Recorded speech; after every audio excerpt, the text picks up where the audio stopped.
Bonjour à tous les amis, bienvenue sur cette nouvelle vidéo. Aujourd'hui, contrairement à hier, il nous est arrivé une petite chose assez intéressante ce week-end. On a eu le retour de notre Porsche 911 hier et le client nous a fait encore des siennes. Malheureusement, c'est la première fois que ça nous arrive sur cette Porsche. La plupart du temps, c'est des bons clients. Et là, malheureusement, on pensait que c'était un bon client. C'est un bon client en soi, mais voilà, il nous est arrivé un problème à gérer. Alors, je vais vous expliquer ce qui s'est arrivé, ce qui s'est passé avec cette Porsche et comment on l'a résolu. Et vous allez voir, vous allez adorer. À tout de suite. Alors, voilà, je vais vous expliquer un petit peu ce qui s'est passé avec cette Porsche, le retour de cette location. Alors avant tout, si t'es pas abonné à ma chaîne, abonne-toi vite à ma chaîne puisque tu auras plein de contenu dans le domaine de l'automobile. Je fais pour les nouveaux abonnés du contenu sur le business automobile, l'achat-revente de voitures d'occasion et la location de voitures, notamment la voiture de luxe. J'explique les bons et les mauvais côtés de ces deux business. Comme ça, si toi aussi tu veux démarrer un de ces deux business, tu sauras en globalité comment appréhender cette affaire. On a des problèmes dans tous les business, hein. Chaque business, chaque entreprise, chaque niche a ses bons et ses mauvais côtés. Et moi, j'interviens et je veux montrer les deux côtés à tout le monde. Alors, je rappelle un point. Ce que je vous raconte, c'est des anecdotes, c'est des histoires qu'on a vécues pas tous les jours. Sur 10 ans, on a une société depuis pas mal d'années, donc les anecdotes se sont accumulées. J'ai démarré ma chaîne YouTube très récemment, le 1er mai 2025, donc ce qu'on vous raconte, on a l'impression qu'il nous arrive que des emmerdes, mais non, c'est vraiment des histoires qui sont là depuis plusieurs années. Donc forcément, on a des choses à raconter comme dans tous les métiers, sauf que là, on a l'impression qu'on le raconte tous les jours et qu'il se passe des mauvaises choses tous les jours, mais c'est pas le cas, hein. On a un peu plus de problèmes l'été, puisque forcément c'est la grosse saison chez nous. Et le reste de l'année, c'est plutôt cool. Et sur l'achat-revente de véhicules d'occasion, on a aussi quelques galères, mais dans l'ensemble, c'est assez cool aussi. Voilà, là je vais vous raconter une histoire en fin de compte qui s'est passée là ce week-end. Ça c'est vraiment récent, très récent. Sur ce véhicule, on n'avait jamais eu de problème, hein. On a ce véhicule depuis maintenant 3 ans. Alors c'est une Porsche 911 992 comme vous avez pu voir au début de la vidéo, blanche. Alors c'est une Carrera normale, hein. Donc c'est pas une 4 roues motrices, c'est pas la S. Elle fait 385 chevaux. Donc c'est le bébé Porsche, hein. C'est l'entrée de gamme de la 911, hein. Mais bon, vu le prix, on pouvait pas se permettre de prendre autre chose. Mais c'est déjà une super voiture parce qu'on a quand même pas mal d'options dedans.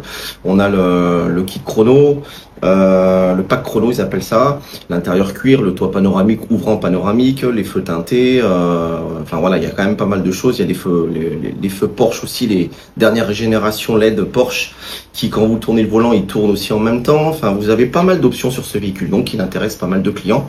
Et c'est vraiment une voiture sympa, hein, comme Porsche, hein. Voilà, il n'y a pas besoin d'avoir 700 chevaux dans une Porsche pour se faire plaisir. On peut se faire plaisir avec 385 chevaux largement. Moi, c'est ce que je fais, hein, quand j'utilise les voitures qui sont pas louées. Je suis pas quelqu'un qui roule très vite, donc des fois je me fais plaisir juste en roulant sur les bords de mer à 50 en ville, 90, 100. Tranquille, en écoutant une petite musique, en écoutant le bruit du moteur. Voilà, c'est agréable en fait d'être dans une voiture, hein, comme ça. Pour moi, c'est une œuvre d'art, ces véhicules. C'est pas un véhicule pour aller d'un point A à un point B. Pour moi, c'est un véhicule plaisir, passionné. Voilà.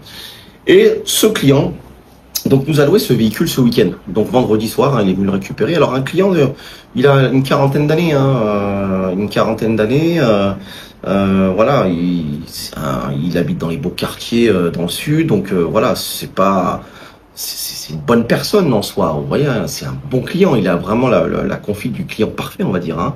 Marié, des enfants, voilà, il voulait se faire plaisir avec une Porsche. Tout un week-end. Alors il a déjà eu des Porsche, hein, d'après ce qu'il m'a dit. Donc moi ça m'a rassuré. Alors c'est un client qui nous avait déjà loué un véhicule. Il m'avait loué le RSQ3 gris pour faire un essai avant d'en acheter un. Donc il a aussi acheté un RSQ3. Donc il a un RSQ3 en perso. Donc il avait loué un week-end de 3 jours chez moi pour le tester parce qu'Audi on n'avait pas sous la main pour pouvoir le tester. Donc lui est venu le louer chez nous. Voilà, ça s'est très très bien passé. Et là, du coup, avec la Porsche, j'étais quand même assez confiant. Alors du coup, il est venu, donc il a loué ce véhicule, on a fait le tour du véhicule, voilà, les paiements, tout était nickel. Alors caution en CB, mais non, je prends que du CB en caution. Et après, le paiement de la location, espèce CB ou virement, ça fonctionne aussi, mais pas la caution. Voilà, donc Caution sur ce véhicule-là, pour vous donner un ordre d'idée, s'il est allé à 10 000 euros. Hein. Voilà, donc il faut quand même avoir un peu les moyens sur ce véhicule pour pouvoir le louer. Voilà, il y a la location plus la caution qui est beaucoup plus chère. Voilà. Alors, on fait le tour du véhicule, il signe son contrat et le voilà parti. Donc, sur ce véhicule-là, il faut savoir on est en kilomètres limité. Alors, sur tous les autres que j'ai, sauf celui-là et l'R8 ou DR8, on est en kilomètres limité. Parce que sinon, les mecs, voilà, nous, on a des contrats avec nos fournisseurs et nous limitent en kilomètres ces deux véhicules. Les autres, on est en illimité avec le fournisseur, donc généralement, on les met en illimité aussi pour nos clients. Voilà, l'avantage, c'est ça. Et ça, ces deux véhicules-là, donc, sont en kilomètres limités, c'est 250 km par jour. Donc là, il avait, le samedi et le dimanche, il avait droit à 500 km inclus. Et quand on les dépasse, on paye un supplément par kilomètre. Voilà, tout simplement. Et après, ils peuvent prendre à côté un forfait kilométrique supplémentaire. S'ils veulent rajouter tout de suite 500 km, on le paye au kilomètre parce qu'il va revenir extrêmement cher. Il peut prendre un forfait pour tant d'euros supplémentaires. Il a 500 km de plus, 1000 km de plus. Voilà. Après, on plafonne à 1000 parce que sinon, nous, on est aussi pénalisé puisqu'on, quand on rend le véhicule au fournisseur, il regarde le nombre de kilomètres aussi qu'il nous a autorisé à faire. Et si on le dépasse, et ben, on doit payer aussi, nous, un surplus. Donc, c'est pour ça qu'on fait quand même attention et on limite. Donc voilà, il prend la voiture. Alors en plus, il habite pas très loin de l'agence hein, en soi. Donc en termes de kilomètres, il est relativement, voilà, il perd pas de kilomètres en venant chercher, en rentrant avec la voiture chez lui ou en venant la ramener, en venant la restituer. Voilà. Alors il part avec le véhicule. Tout se passe bien tout le week-end. Hein. Enfin, j'ai pas eu de retour, j'ai pas eu beaucoup de notifs sur le portable. Vous savez, tous nos véhicules sont géolocalisés. On a des notifications pour les excès de vitesse, des trucs comme ça. Après, voilà, même moi, je fais des excès de vitesse, donc j'en tiens pas trop rigueur, sauf si le mec en abuse. Donc là, je lui envoie un petit message en disant de faire attention, d'être prudent, parce que c'est des voitures puissantes et ça serait malheureux d'avoir un mort par sa faute. Ce qui est plus grave, c'est ça, non seulement détruire le véhicule, mais derrière, on peut avoir un mort, et là, c'est beaucoup plus dramatique. Donc là, tout s'est bien passé au final. Le week-end se passe. Hier, je tourne ma petite vidéo que je vous ai mise le soir et je retourne à l'agence. Et là, bon, j'attends le client et le client donc arrive. Qui a un peu de retard, mais bon voilà, il avait une demi-heure de retard, c'était pas la mort, c'était pas grave. Derrière, j'avais pas de location, pas de réservation sur ce véhicule, donc une demi-heure ça allait. Donc le voilà arrivé, donc il sort du véhicule un petit peu en colère déjà. Bah, je dis bonjour, oui, alors il est en colère, je ne sais pas pourquoi, et là il me dit oui. Voilà, bon, je vous annonce tout de suite, j'ai dépassé les kilomètres, hein, mais bon, vous allez me faire un geste parce que je vous ai quand même loué le RSQ3 l'année dernière, donc c'était l'année dernière. Et donc bon, vous me faites un petit geste là-dessus. Ouais, j'ai dit ben on va voir de combien il a dépassé. S'il a dépassé de 50, 70 bornes, je l'aurais même pas compté. Je l'aurais dit allez-y, c'est bon, je vous en fais cadeau, même sans bornes. Même sans bornes, je l'aurais dit, je l'aurais fait cadeau. Et là, je rentre dans la voiture, donc il y a eu différents problèmes sur ce véhicule. Je rentre dans la voiture, donc l'aspect extérieur était relativement propre. Il l'avait nettoyé. Je commence à faire le tour d'abord à l'intérieur du véhicule. Là, à l'intérieur du véhicule, je vois quoi? Je vois le cuir du siège qui est comme si il y a une lame qui l'a coupé sur le dossier. C'est pas un gros truc, hein, mais voilà. Moi, j'avais rien hein, sur les sièges. Surtout que je fais les photos, les vidéos quand je fais les départs de tous les véhicules, intérieur, extérieur. Les deux dans les moindres détails, les sièges, les tapis, tout comme ça, il n'y a pas de quiproquo. Il reçoit aussi la vidéo, les photos, et après on compare. S'il y a vraiment un problème, on regarde. Ah oui, c'est vrai que ça y était, regardez sur la vidéo. Ah bah non, regardez la vidéo, hein, ça y était pas. Donc c'est vous qui aviez le véhicule, c'est vous qui l'avez fait, vous ou quelqu'un d'autre, je sais pas, mais c'est vous qui avez le véhicule. Donc là on regarde et voilà. J'ai déjà relevé ça. Je mets le contact du véhicule, je vois, je m'avais donné le plein du véhicule et je précise qu'il faut me ramener avec le plein. Sinon, il y a des pénalités voilà, supplémentaires, financières pour refaire le plan. Tout simplement. Donc là, il m'a ramené la voiture en réserve. Même pas un bar en dessous, mais la réserve. Elle me dit oui, mais j'ai pas eu le temps, je suis pressé. Je dis mais ça va vous coûter cher. Nous, on facture 90 € par demi-plein. Alors pourquoi on fait ça? Pourquoi c'est aussi cher? Parce que comme ça, on sensibilise le client, on préfère qu'il aille lui mettre de l'essence. Parce que nous, on va perdre notre temps, aller à la station, à payer, à revenir, machin. Enfin, c'est une perte de temps quand même. C'est du travail supplémentaire. Nous, c'est notre travail. Donc, on est payé pour ça. Mais c'est grâce à ça qu'on est payé pour ça. Donc, à un moment donné, voilà, on les sollicite pour qu'ils mettent, eux, l'essence. C'est le deal. C'est toujours été le deal dans les contrats. Quand on les fait signer les contrats, on leur précise bien. Enfin, voilà. Il m'a ramené en réserve et en plus, il me prenait de haut, il était hautain et il était limite agressif. Donc ça, j'ai pas trop aimé. Donc je lui ai dit, écoutez, monsieur, ok, maintenant, je vais devoir facturer parce que c'est pas à moi de payer votre essence. Chacun, quand on loue des voitures, on paye notre propre essence, hein. Si vous alliez chez Sixt, Avis, Europcar, c'est comme ça partout. Et là, chez nous aussi. Donc voilà, je lui dis voilà, là, ça fera donc 2 fois 90, hein, 180 € pour le plein, tout simplement. Il me dit ouais, bah vous me faites un prix, vous êtes des voleurs. Je dis comment ça? Il me dit voilà, monsieur, c'est bien marqué sur le contrat. C'est marqué sur le contrat, vous avez même les tarifs 90 € par plein. Là, il y a le plein complet, c'est noté noir sur blanc, vous l'avez marqué, lu et approuvé, vous avez signé le tableau où il y a tous les montants. Parce que moi, nous, je demande 3 signatures sur les conditions générales de vente, le contrat de location, qui est avec le fichier de départ et retour de la voiture, comme quoi, voilà, là il y a une rayure, là il y a ci, là il y a ça, et le montant du tableau qui correspond à une jante cassée, c'est tant, une rayure sur une portière, c'est tant, un pare-choc accroché, c'est tant, etc., etc. Voilà, donc il signe tout ça, donc il en est conscience. On lui cache rien, il n'y a pas de petites lignes où il faut mettre des lunettes avec une loupe pour regarder chez nous. Ça on le fait pas, hein, parce qu'on sait que c'est toujours litigieux, on le fait pas. On affiche vraiment en gros tout ce qui est important dans le contrat. Et donc là, bah voilà, commence à gueuler tout ça. Bon, je le laisse gauler. De toute façon, j'ai sa caution. Si je lui dis que je lui prends parce qu'il est nous on est dans nos droits, lui il est fautif. Hein, voilà.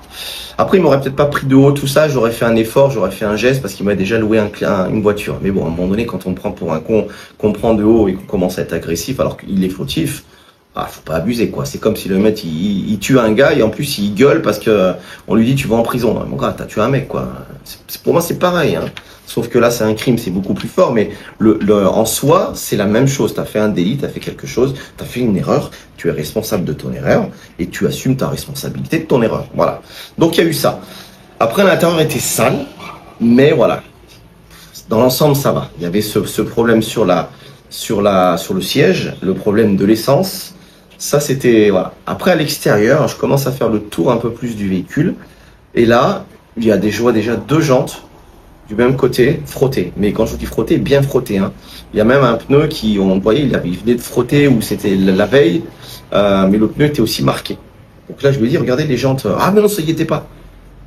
Bah, j'ai dit, écoutez, on va voir, il y a la vidéo, les photos, on va regarder. Moi, j'étais persuadé que ça y était pas parce que c'est moi qui fais le départ du véhicule. Et je connais ce véhicule, parce que quand il est pas loué, c'est moi qui roule avec. Donc, je le connais très très bien. S'il y avait des jantes de fait, je l'aurais dit, je le notifie et je vois pas pourquoi je cacherais ça. Enfin, en plus, ça se cache même pas quand tu fais le tour du véhicule avec le client, ça y était. Donc, voilà, je lui dis, ok, bon, on va regarder. Je sors la vidéo, clac, que je lui ai envoyée. C'est pas une vidéo d'il y a 15 ans, c'est la vidéo que je lui ai envoyée. Donc, je ressors le mail avec les vidéos. Et je lui dis, regardez, il y a la date, il y a l'heure, il n'y a pas de traces. Hein. Ah mais non, mais c'est une vieille vidéo. Mais regardez, c'est ce que je vous ai envoyé, on l'a fait ensemble, j'étais à côté de vous, vous avez bien vu, vous avez signé. Soyez de bonne foi, monsieur. Soyez de bonne foi. Regardez. Il dit ouais, pas un bon, admettons. Et alors, ça va me coûter combien? Bah j'ai regardé, vous avez le tableau. Voilà, 2 jantes rayées, c'est 150 € la jante, donc ça fait 300 balles, 2 jantes, tout simplement. Ah, il y en a une qui était très très bien frottée même, hein. Donc ça fait 300 balles. Plus le coup du cutter dans la voiture, donc je lui montre l'intérieur de voiture, je regarde, moi j'avais rien du tout. Hein. Cutter ou une lame. Je dis moi j'ai rien du tout. Peut-être que c'est un de vos enfants qui jouait, qui a fait quelque chose, je sais pas, mais voilà. Ça, pareil, je vais devoir le facturer. Nous, on va le rendre au fournisseur, le fournisseur va nous le facturer. Hein. Ça c'est clair, hein. Donc nous on facture au client, ce qui est normal. Là, et le plein d'essence. Ça, on en est déjà là. Je continue à faire le tour du véhicule. Et là, je vois un problème sur l'aileron arrière. L'aileron, il n'était pas... Vous savez, c'est l'aileron chez Porsche qui se lève automatiquement avec la vitesse. Ou alors, il y a le bouton, on peut le monter, le descendre. Et là, je regarde, il n'est pas totalement descendu. Je dis, bon, c'est peut-être le bouton. Je regarde. Et au final, non, il ne redescend pas jusqu'en bas. Et moi, je fais les essais aussi avant de partir. Et il descendait jusqu'en bas. Il remontait sans problème avec le bouton. Et là, je dis, regardez, ça, il y a un problème là. Moi, je dis, bah, je sais pas, mais c'est pas moi qui a touché l'aileron. Bah, je sais pas. Mais en tout cas, il y a un problème. Mais je vais pas vous le compter. Voilà, c'est pas grave, c'est peut-être un problème de bouton derrière, on va regarder ensemble. Et là, je fais le tour de l'autre côté, et là, il y a une grosse rayure sur l'aile arrière.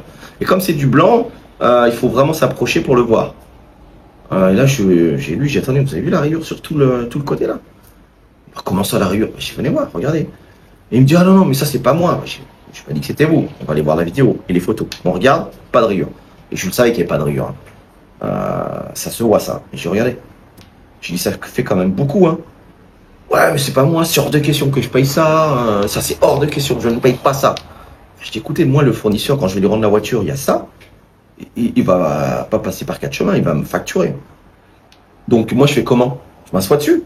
Vous êtes responsable du véhicule quand vous le louez. Il n'y était pas. Vous avez les photos, les vidéos à l'appui, avec la date et l'heure à laquelle ça a été fait. Vous étiez à côté de moi quand on les a fait. Vous avez signé. Et là, vous me dites non. Je dis, c'est peut-être pas vous, personnellement. Peut-être vous êtes bien quelque part, quelqu'un vous a fait ça. Mais moi, je suis obligé de le facturer. Qu'est-ce que vous voulez que je fasse? Moi, que j'ai loué des voitures avant. Hein. Et ça m'est déjà arrivé. Moi, j'ai loué beaucoup chez Sixt. J'ai eu à un moment donné une voiture où on m'a rayé un peu le haillon arrière. Sur le moment, je l'avais pas vu. Et c'est quand j'ai ramené le véhicule que j'ai regardé, parce que je l'ai pas au coffre. Et là, bah, il me l'a facturé. Hein. Ah, ils me l'ont facturé. Hein. Moi, même si je dirais, mais je sais même pas, c'est pas moi, c'est peut-être quelqu'un que... Oui, mais monsieur, vous êtes responsable du véhicule.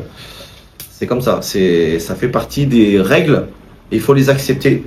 Il y a des règles qui sont compliquées, certes. Mais dans ces cas-là, on loue pas. Si on les accepte pas, on loue pas. C'est tout. Si tu n'acceptes pas ça, ou quelqu'un te rentre dedans et machin et tout ça, et tu veux pas prendre la zéro franchise, bah tu acceptes que si jamais il arrive quelque chose, tu payes. Sinon, tu prends pas ou tu prends la zéro franchise. C'est tout. Et donc là, il n'avait rien pris, tout ça. Donc après, quand on a fait les comptes, ça faisait quand même un bon montant. Et là c'est parti un peu en vrille parce que le client n'était pas du tout d'accord de payer. Il voulait même plus payer l'essence après. Donc c'est parti un petit peu dans les tours, on a commencé un petit peu à s'emporter, lui déjà dans un premier temps, donc moi après ça m'a un peu gavé, j'ai commencé aussi à élever le ton et calmer tout ça. Et à un moment donné, je le voyais s'approcher, il commençait à vouloir me pousser, j'attendais juste qu'il me le fasse une fois, je l'aurais foutu à terre tout de suite parce que là c'est inadmissible, tu viens me pousser chez moi, tu es en tort, tu veux pas payer alors que tu es responsable, à un moment donné... Voilà, tu peux dire que tu es responsable, ok, moi je peux le comprendre et tout, on essaie de s'arranger, faire un petit tarif voilà, c'est tout. Mais tu fais pas comme ça, là c'est sûr que tu perds. Donc derrière, il voulait pas payer, et le mec, pour vous dire, il avait laissé sa voiture là, il allait dans sa voiture, il avait une sorte de batte de baseball, une sorte de petite batte, une petite barre en plastique là. Il me dit ouais, si tu me prends pas, comment ça me tutoyer en plus, ouais, si tu me prends la caution sur moi et tu me prends pas le trou de la carte bleue, tu vas voir, tu me la rends tout de suite. Et je dis non, mais tu peux faire ce que tu veux mon gars, tu seras facturé, c'est tout, tu peux faire ce que tu veux, en plus ta carte elle est enregistrée, tu peux même pas faire opposition, t'es mort. Là j'ai juste appuyé sur le bouton, il me met le montant et c'est crédité, c'est tout. Et si t'es pas content, c'est pareil, tu vois, on a des caméras partout ici, vas-y, là t'es filmé avec ta batte ou avec ton truc, là t'es filmé. Tout ce qu'on dit, c'est filmé, puisque on entend aussi. Donc, il y a les micros. Donc, vas-y, fais ce que tu as à faire. Moi, j'ai les contrats, j'ai les photos, j'ai tout ce qu'il faut. Tout ce qu'il faut. Donc, vas-y. Donc, du coup, il s'est retrouvé un peu comme un con, parce qu'il a vu, effectivement, il y avait les caméras, il y avait tout ça. Du coup, il est redescendu un peu en tension. Et il m'a dit, ok, bon, bah, excusez-moi, mais bon, voilà, ça me fait chier, parce que, du coup, c'était pas pris au budget, machin, les rayures, peut-être quelqu'un qui me l'a fait, j'ai même pas fait attention. Je dis, oui, mais comme je dis, ça arrive. Mais bon, voilà, on joue le jeu. Moi, ça m'est arrivé. J'ai dû payer. C'était comme ça m'a fait chier. Mais j'ai dû payer. C'est normal. J'ai signé un contrat et j'étais OK avec ça. Donc, forcément, après, j'assume ma responsabilité puisque j'ai dit que j'étais OK avec ça. Donc, voilà. Et du coup, il s'est calmé. C'est redescendu un petit peu. Et du coup, après, il était filou parce que pour pas que je prenne sur sa caution, il me dit, ah, je vais vous le chercher en liquide. Je reviens. Comme ça, vous me rendez la caution tout de suite et je vous le mets en liquide. Mais rendez-moi d'abord la caution. Je vous emmène le liquide. J'ai dit, non. Je prends pas d'espèces, je prends tout sur la caution. Le liquide, vous le laissez, vous le mettez sur votre compte pour payer si vous le souhaitez. Mais voilà, je me suis déjà fait avoir, c'est pour ça, je me suis déjà fait avoir. N'acceptez pas ça. Prenez sur la caution. Et moi, j'ai pris sur la caution, je l'ai débité, terminé. Et je lui ai rendu le reste. Et ça s'est arrêté comme ça. Et je lui ai bien dit, voilà, maintenant, avec ce que vous avez fait là, à menacer, à vouloir me taper dessus alors que vous étiez en tort, moi, c'est hors de question, vous venez plus louer chez moi, vous serez blacklisté, ça c'est clair. Et je vais vous mettre aussi sur le fameux site où on blacklist les gens qui sont méchants et qui sont vraiment agressifs. Après, les autres loueurs, c'est pas parce qu'ils sont sur ce site-là qui refusent. Hein. Ils savent que voilà, avec ce client-là, il y a déjà eu des problèmes. Donc après, à eux de voir s'ils le prennent ou pas. Tout simplement. Voilà. Ça veut pas dire que c'est un mauvais client en fin de compte. C'est que le RSQ3, ça s'est bien passé. Mais là, voilà, il a été agressif. Il a sorti une sorte de matraque en plastique, de trucs. Il s'avançait vers moi comme s'il voulait me pousser, me mettre un coup de tête. Alors qu'il est totalement responsable et en tort sur tout ça. C'est pas cool, quoi. Tu vois, c'est pas cool. Moi, je me suis retrouvé, voilà, avec une Porsche, les deux jantes d'exploser, une aile qui est complètement rayée, le aileron arrière qui fonctionnait plus, le siège avant avec un coup de lame de cutter dans le cuir, dans le dossier. Vous voyez, le mec qui va venir me relouer la voiture, il va dire quoi? Il va dire, bon, attendez, là, vous me faites un prix parce que là, ça marche pas. Regardez ça. Regardez les jantes. Là où c'est rayé. C'est quoi cette voiture, quoi? Parce que moi, je suis obligé de les réparer, quoi. Parce que ça ne le fout pas, surtout une Porsche. La rayure, je suis obligé de la faire. Les jantes, hein, des fois, on peut les laisser. La fois d'après, on va dire au client, voilà, les deux jantes ont été frottées. C'est ce qu'ils font les loueurs, hein. Et on les fait à la fin, sauf si les jantes sont vraiment exposées, on les fait parce que ça fait pas beau. Bon, les rayures, on les fait parce que ça fait vraiment pas beau et surtout sur un véhicule comme ça. Donc, on les fait, sinon le client, on le perd. Donc, on l'a fait et ça nous a coûté un peu d'oseille aussi. Mais voilà, au final, ça c'est quand même bien fini. Mais voilà, encore une histoire un peu qui aurait pu très bien se passer et à cause d'un client mécontent. Voilà, mais si, c'est pour ça, le message que je vais vous délivrer, c'est si vous faites ce métier, il faut tenir jusqu'au bout, quoi. Il faut pas être gentil parce que quand vous êtes gentil, vous faites marcher dessus, vous perdez de l'argent. Faut être juste. Faut pas être méchant non plus. Faut être juste. Il signe un contrat, il est responsable. Il se passe des choses. S'il est responsable, c'est de sa faute et voilà. Le montant, il est marqué sur le tableau, il le signe et c'est temps. C'est tout. Après, si le client est sympa, qu'il est un peu, vous pouvez faire un petit 10%, 15% sur le montant pour l'arranger. Voilà, vous faites un pas vers lui, ce qui est normal, moi je trouve. Et nous, c'est ce qu'on fait. Mais arrêtez d'être agressif, d'être hautain, de prendre les gens de haut. Enfin voilà, nous, c'est notre métier. On loue des belles voitures à des vrais passionnés. On veut pas louer des voitures à des kékés qui foutent la merde et qui sont dangereux pour eux et pour les usagers autour. Maintenant, on filtre 2 fois plus. On préfère des gens qui sont des vrais passionnés. On va peut-être moins gagner d'argent, mais au moins, on a des véhicules en bon état. Ça se passe bien avec les clients. On est toujours de bonne humeur. On est toujours confiant. On adore ce métier parce que les gens sont de vrais passionnés et profitent du véhicule, pas pour aller vite, mais de temps en temps, on va vite. Forcément, on aime tous voir ce qu'elle a dans le ventre. Mais après, voilà, on peut très bien se faire plaisir avec un beau véhicule en roulant à 90, sur une route limitée à 90, avec une bonne petite musique. Et on est tranquille, quoi. On fait un petit rétrogradage aux palettes, on entend le bruit du moteur. Voilà, c'est juste ça, c'est extraordinaire. Pas la peine d'aller à 200 ou 300 km/h. Oui, de temps en temps, pour se faire plaisir en sortant d'un péage d'autoroute, ou sur une insertion de voie d'autoroute. Mais voilà, c'est tout. Sinon, faites gaffe quand vous louez des voitures, c'est pas un jouet. C'est pas des jouets. Il faut faire attention. On peut faire des petites pointes de vitesse, des choses comme ça parce qu'elle a dans le ventre, mais profitez du véhicule en tant que tel. Voilà. Sur ce, je vous souhaite de passer une agréable soirée. Si tu as aimé cette vidéo, tu mets un pouce en l'air et à très vite sur une prochaine vidéo.